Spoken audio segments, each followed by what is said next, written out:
Qui est apte à poser le diagnostic de la maladie d'Alzheimer?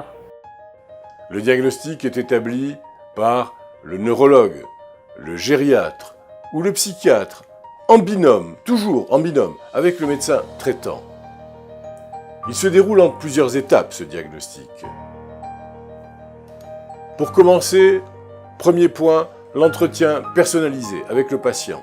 Il s'agit d'évaluer les pertes de mémoire, les changements de comportement et l'impact de ces troubles sur le quotidien. Comment la personne parvient-elle à effectuer les gestes essentiels de la vie courante?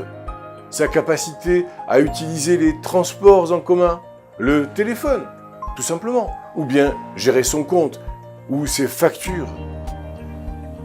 Deuxième point important, la recherche d'éventuels antécédents familiaux de la maladie d'Alzheimer, ou bien de facteurs de risque cérébrovasculaires, d'antécédents psychiatriques, voire traumatiques, mais également la prise de médicaments, d'alcool ou de toxiques, ou bien de syndrome confusionnel. Troisième point, l'examen clinique approfondi. Il va porter sur l'état général et cardiovasculaire, ainsi que la recherche de déficits moteurs, sensoriels, visuels, auditifs et, bien sûr, le degré de vigilance. Quatrièmement, les tests de mémoire, afin d'évaluer précisément les facultés de la personne à se souvenir, notamment être capable de retenir entre 3 et 5 mots consécutifs, 10 à 15 minutes après les avoir entendus. La capacité à se situer dans le temps, ce qu'on appelle le test de l'horloge, et dans l'espace. Toujours la fameuse désorientation temporo-spatiale que nous recherchons. Cinquièmement, le Mini-Mental State Examination, le MMS, qui demeure aujourd'hui encore le test officiel de diagnostic de la maladie d'Alzheimer.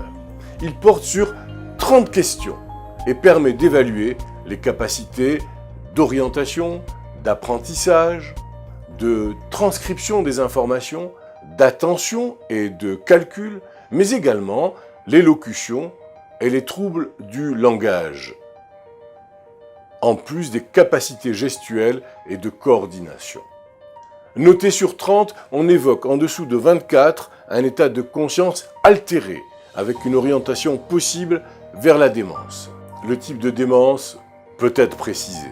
Ainsi, les troubles mnésiques orientent davantage sur le diagnostic de démence type Alzheimer, alors que les troubles de l'attention orienteront sur le diagnostic d'une démence sous-corticale, un syndrome frontal ou une démence vasculaire.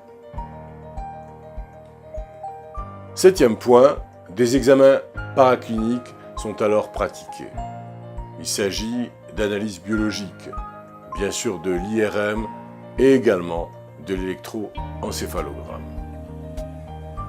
À la suite de tous ces examens, le diagnostic Alzheimer peut alors être posé de manière fiable.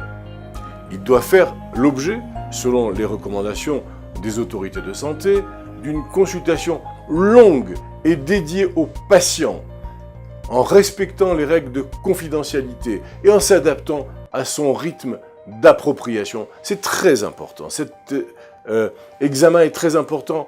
Cette séance est importante.